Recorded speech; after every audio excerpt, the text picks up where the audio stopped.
Yo, what's up guys? Grim here. So today I would really like to talk about mob density and experience equalization in 3.1 and how I think GGG is trying to push us away from the shaped atlas meta. And I don't quite think it's going to work from what I've seen so far. I hope I'm wrong. But anyway, let's get right into it. So GGG plan on normalizing the total experience per hour of running a map. Now that's a really uh, big thing that they would be able to do. However, I just don't think it's possible without some serious changes, and I'll explain why. So let's say two builds. We'll take a Cycloner and we'll take my build, which I'm playing at the moment. EK Nova with a Bright Beak and a Headhunter. Okay, so let's take two maps. We'll take Underground River, which is a tier 10 on the current 3.0 Atlas, and Shaped Primordial Pool. So if we compare these two maps right now, I can run a Primordial Pool in about 2 minutes to 1 minute 30. And I would say Underground River, I would be very much slower than that, like by a large margin. Okay, so let's look at Cyclone. So I would wager that Cyclone can clear an Underground River at a pretty similar rate to the build you're seeing right now. Maybe my build's a little bit faster, but I would say it's a lot closer to what the difference would be between my build and Cyclone on Primordial Pool.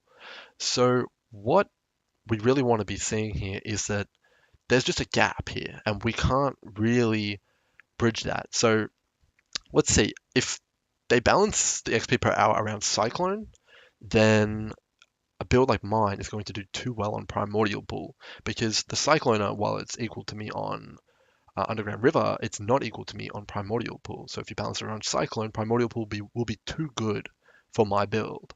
However, if you do it the opposite way and you balance it around a build like EK Nova with a Headhunter and a Brightbeak, then the XP per hour in Primordial Pool, while it will remain the same for me, when the Cycloner joins in and like runs it 1 to 2 minutes slower than my build, then it will feel very poor because they won't be getting the same amount of XP as I would in this map. So right now we've got a problem because this build moves too fast and Cyclone moves too slow. So without solving that problem, I don't think there's any way to balance all of the maps because enclosed layouts will have similar like movement speed to like everyone will have similar movement speed in enclosed layouts, and that will mean the XP per hour will be similar. But then when you go onto open maps, these other builds like this build, Fireball, all of that are just way too fast and you can't keep it balanced. So here's what they could do to fix that. They could put a cooldown on all movement skills or put charge systems like Flame Dash. Um, will they do this? It's possible. It's definitely something that could be on the cards. However, I'm not sure they'll do that. Anyway, moving on to the next problem we have with XP per hour and all that kind of stuff. So when you're comparing maps on the Atlas, the 3.0 Atlas, you will notice that different maps can have different sextants on them. So let's just take a look at the map here. This is the brand new Atlas. I've been doing a bit of sextant blocking and sextanting on the new Atlas, assuming all of the sextant radiuses and everything stays the same. So I'm just going to use this as an example. Keep in mind this is completely subject to change with the new patch. So let's take a map like we'll go with Atoll, which is a very good layout in the current 3.0 um, meta. So on here we can fit like tons of sextants. We can block out everything on here as well. So it's going to be really efficient, really money efficient, and it's going to be very good to run. Let's say this has exactly the same XP per hour as something like Phantasmagoria down here, which, if I remember correctly, can have three sextants on it, but the blocking isn't great. So we've got something which has crazy like money efficiency, blocking, a sick layout, and one more sextant versus something like here, which doesn't and has one less sextant and no blocking. So right off the bat, Atoll is going to have more monsters in it, 100%, because it has the extra sextant and it's more efficient to run. So you'll be able to keep those sextants up for like a more consistent amount of time for a lower cost. Um, so if they balance around sextants, then Atoll will feel very bad without sextants compared to other maps because without those sextants, it will feel like empty, completely empty, because you need to roll pack size with those sextants. So without completely removing sextants, you will not have a balanced atlas. It's just not possible. The other issue is to completely remove the shaped atlas meta. you have to actually remove the ability for one map sustain. So at the moment, everyone is just completely ignoring one, two, maybe even three tiers of the atlas, so they can force one map to drop every single time. The ability to do this allows like extreme consistency, efficiency, and like you can just kind of autopilot your way through strands. Like keep going, keep going, keep going. You know how the layout works. You know exactly what to look out for. Everything. It's like super straight and everything. So compare that to I'm running a waste pool now. I'm running a vault. I've got to move up my sextant blocking. I've got to sextant it up like in a different way. All of this is going to create downtime and reduce XP per hour, which is what everyone's looking for. So by moving around between different maps, you're inherently going to have a disadvantage because you have to adjust your gameplay every single time. Um, so this is a problem, and the way that they could solve that is by allowing shaped maps, like let's say a tier 11 shaped atoll, to drop other previously not unlocked maps. So let's say I have none of the new tier 11s unlocked, like no pit, no factory, none of these. In the current way the system works, I will still only get shaped atolls that drop if it's my only tier 11.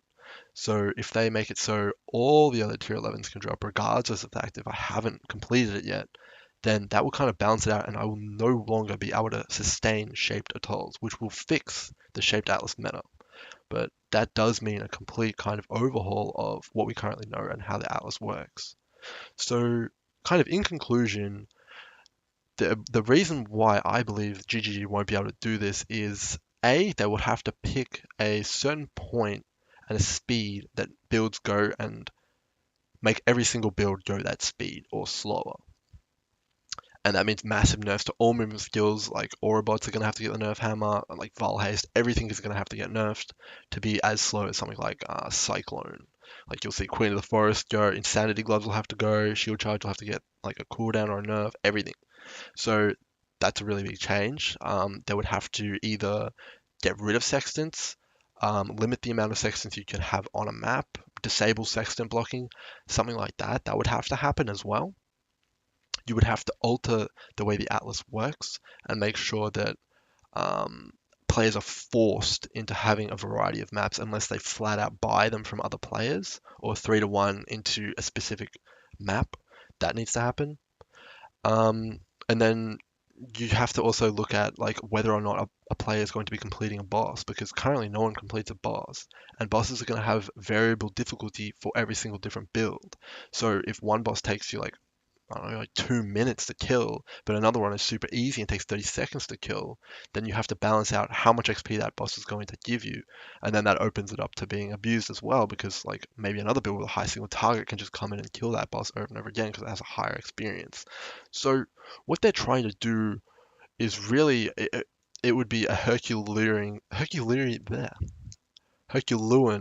don't even know what I'm trying to say here. Anyway, it would be amazing if they can do it because there's just so many variables, so many different things. Path of Exile is such a diverse game. To be able to do this, it would be incredible. And I frankly don't believe that they actually can do it.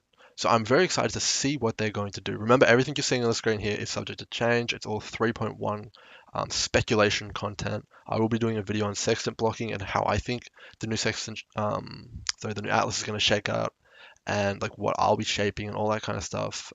Pure speculation though. Thank you for watching. I hopefully you enjoyed my kind of outlook on the new potential upcoming changes and how I think it's going to be just as imbalanced as it is now. And there's not really any way that they can balance it without completely changing everything we know about current modern day PoE. Thanks for watching. I'll see you guys tomorrow.